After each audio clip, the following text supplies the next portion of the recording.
Olá, aqui é o Roger Mello e hoje eu estou aqui para conversar com você sobre currying. O que é currying? Uma curried function é um conceito da programação funcional no qual uma função recebe múltiplos parâmetros, um de cada vez.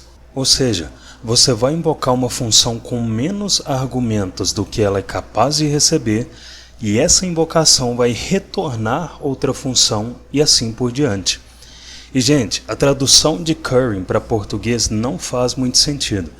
Então você vai ter que se acostumar com os termos em inglês que eu vou usar aqui, combinado? Então como assim uma função recebe múltiplos parâmetros, um de cada vez? E eu já quero deixar claro que para você entender curried functions, você só precisa entender o básico sobre funções e retorno de funções. Nada mais que isso. Então imagina que a gente tem uma função com 3 parâmetros, por exemplo. A versão curried dessa função recebe um argumento e retorna uma função, que recebe um argumento e retorna uma função, e assim por diante até que todos os argumentos tenham sido passados e o valor final seja retornado. Vamos ver um exemplo? Primeiro, a gente vai escrever uma função tradicional de soma que recebe 2 números por parâmetro e retorna a soma desses números. Então, const add recebe uma função com os parâmetros num1 e num2, e essa função vai retornar o resultado de num1 somado a num2. E para a gente visualizar se essa função está retornando o resultado que a gente espera, se aqui abaixo a gente inserir um console.log que recebe a invocação da add somando 1 mais 1, se a gente salvar, a gente vê 2 exibido no console, então a nossa função está funcionando. Agora, abaixo da add, a gente vai declarar uma função increment. A increment vai receber um número por parâmetro, vai retornar esse número somado a 1. Então a gente vai inserir uma const increment que recebe uma função com um parâmetro number, que vai retornar o number incrementado. E para retornar o number incrementado, a gente pode usar essa função add para somar 1 mais o número que foi passado como parâmetro. Então add recebe os argumentos 1 e number. Ou seja, quando a increment for invocada, ela retorna o valor que a invocação da add retorna. E qual valor a invocação da add retorna? Ela retorna a soma entre 1 e esse número que foi recebido por parâmetro. Então se a gente quiser incrementar o número 3, por exemplo, se nesse console.log a gente invocar a increment e inserir 3 como argumento, se a gente salvar, a gente vê 4 exibido no console. Só que tem uma forma mais eficiente da gente usar essa técnica. A gente pode refatorar a declaração da add para que ela, ao invés de receber os 2 números por parâmetro ao mesmo tempo, ela receba só o num1, retorne uma função e essa outra função receba só o num2 por parâmetro e retorne a soma de num1 e num2. Então eu vou duplicar a add, vou comentar esse código acima, vou remover esse console.log daqui, e a gente vai inserir que a add recebe uma função com um parâmetro num1, que retorna uma função com um parâmetro num2, que retorna num1 mais num2. Então nessa curried version da add, observa que quando a add for invocada, ao invés de receber todos os argumentos de uma só vez, os argumentos são recebidos um de cada vez. E se a add tivesse mais parâmetros, ela ia continuar retornando novas funções até que todos os argumentos fossem passados e a execução completa dela acontecesse. E agora que a gente implementou a versão curried da add, para incrementar um número, a gente pode declarar a increment fazendo com que a increment receba o retorno da invocação da add, recebendo 1 como argumento.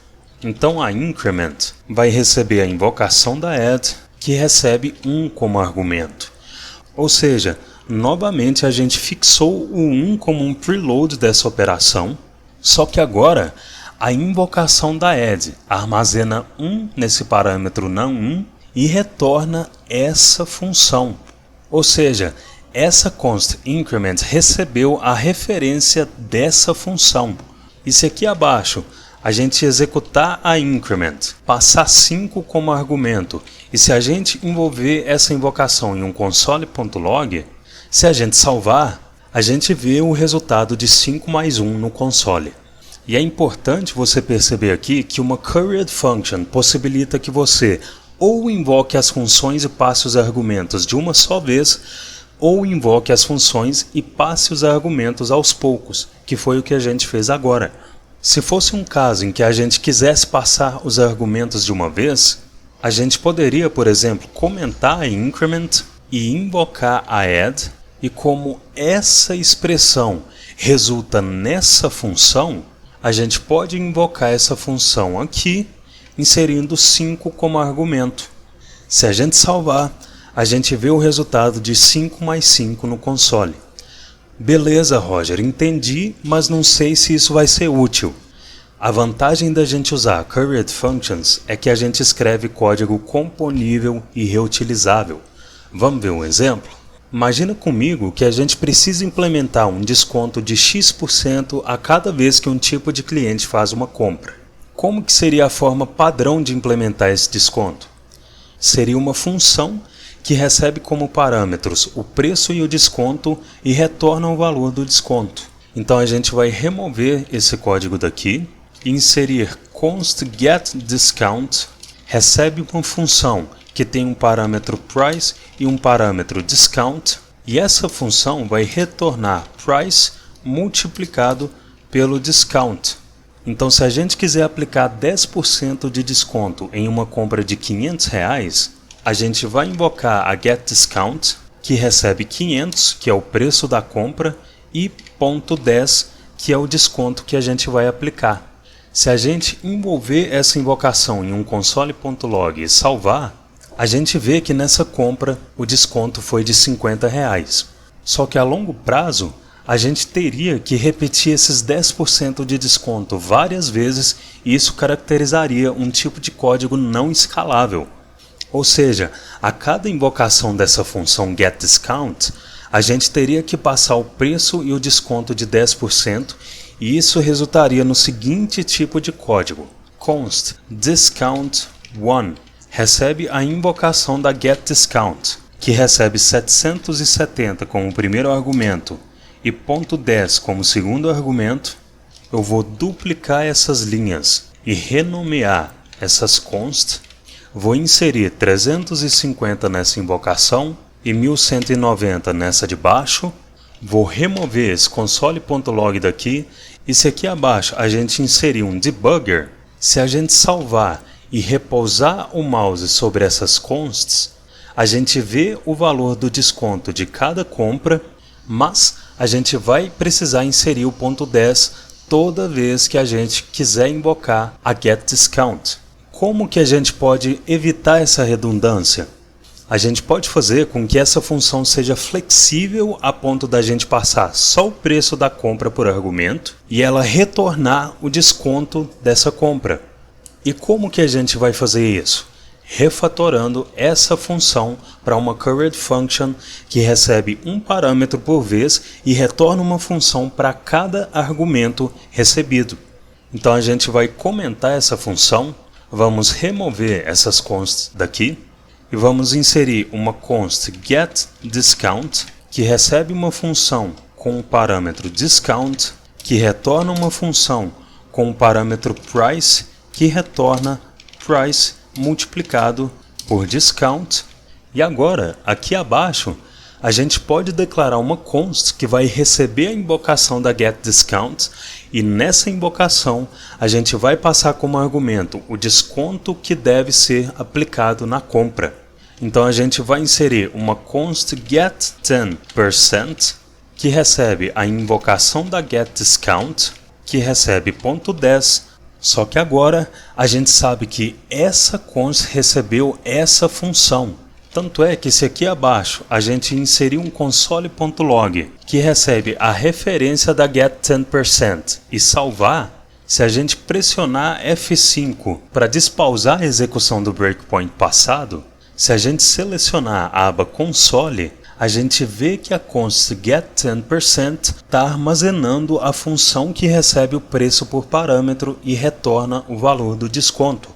Ou seja, se nesse console.log a gente invocar a get10% recebendo 747 e salvar, a gente vê no console que o desconto foi de R$ 74,70. E agora, com essa função, a gente tem uma flexibilidade de variar esses descontos dependendo do tipo de cliente que fez a compra. Por exemplo, a gente pode classificar os clientes que vão receber o desconto em 3 tipos. Tipo 1, o cliente que compra pouco, mas já é cliente há muito tempo.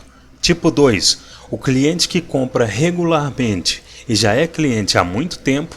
E tipo 3, o cliente que compra muito e já é cliente há muito tempo. E, gente, eu estou alucinando aqui, isso é só um exemplo.